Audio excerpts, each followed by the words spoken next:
Selamat pagi anak-anak ibu kelas 7. Apa kabarnya semua? Minggu yang lalu kita sudah belajar sebenarnya mengenai unsur. Hari ini kita akan belajar mengenai senyawa. Senyawa adalah kumpulan dari beberapa unsur yang sama atau yang berbeda yang masih dapat dipisahkan dengan reaksi kimia biasa. Nah, senyawa ini dalam kehidupan sehari-hari banyak kita temukan. Senyawa ini misalnya air terdiri dari unsur H dan unsur O. Apalagi garam dapur natrium klorida ya, terdiri dari unsur natrium dan unsur klorida, unsur klor. Nah, senyawa ini dalam kehidupan sehari-hari ada yang bersifat asam, ada yang bersifat basa, dan ada yang bersifat garam. Nah, tapi dalam hal ini ibu tidak akan menjelaskan bagaimanakah senyawa-senyawa itu ditemukan atau bagaimanakah senyawa-senyawa itu diberi nama.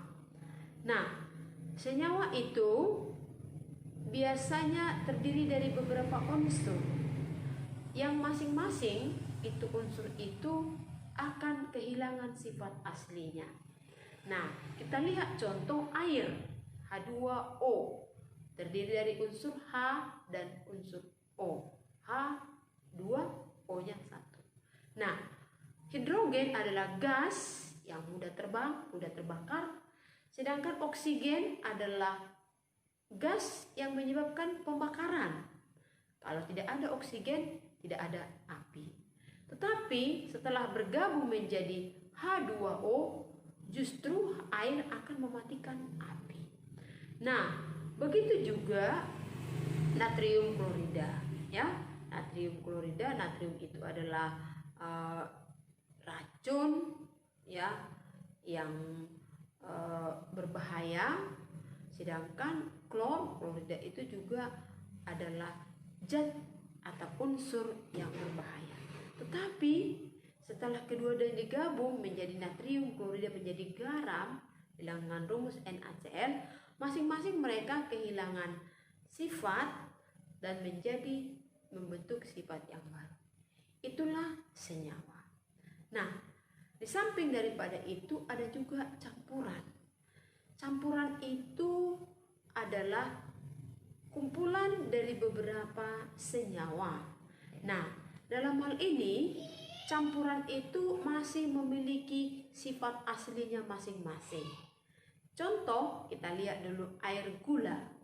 Air sifatnya tetap cair, gula sifatnya tetap manis. Ketika digabung menjadi campuran air gula, masing-masing mereka mempunyai sifat yang masih seperti sifat aslinya. Nah, campuran ini kita bagi menjadi dua, yaitu campuran yang homogen dan campuran yang heterogen.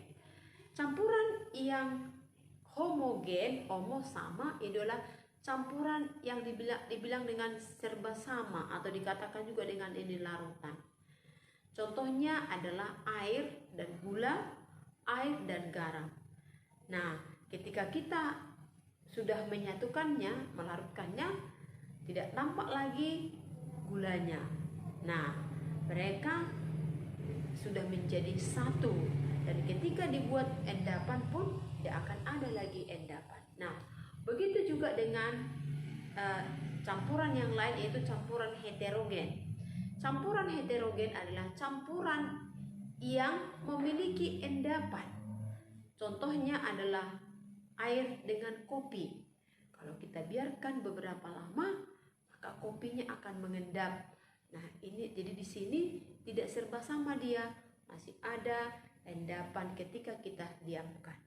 Nah, inilah campuran dalam kimia. Nah, sekarang mari kita lihat dulu perbedaan antara senyawa dengan campuran. Kita lihat yang pertama, senyawa itu adalah memiliki perbandingan yang tetap. Nah, contoh tadi H2O, hanya harus 2, O-nya harus 1. NaCl, Na-nya 1, Cl-nya 1. Sedangkan campuran itu adalah perbandingannya tidak tentu. Ya, contohnya kalau kita mau bikin air gula, boleh airnya 1 gelas, gulanya misalnya 1 sendok atau setengah sendok. Nah, itu yang pertama. Yang kedua itu, senyawa itu akan membentuk sifat yang baru. Contoh tadi H2O sama-sama gas, tetapi mereka membentuk air. Nah, sedangkan campuran itu masing-masing dia masih memiliki sifat aslinya. Seperti tadi, air tetap cair, gula tetap manis. Ketika mereka digabung, airnya tetap ada, manisnya pun tetap ada. Nah, itu yang kedua. Yang ketiga, kalau senyawa itu adalah terbentuk melalui reaksi kimia, ya. Sedangkan campuran itu tidak terbentuk melalui reaksi kimia. Dan yang keempat adalah kalau senyawa itu masih bisa dipisahkan secara kimia, sedangkan campuran itu bisa dipisahkan tapi secara fisika. Nah, inilah perbedaan antara senyawa dengan campuran. Nah, anak-anak ibu, video ini singkat, tapi ibu harap kalian bisa memahaminya. Selamat siang, selamat belajar, sekian dan terima kasih. Selamat belajar. Udah di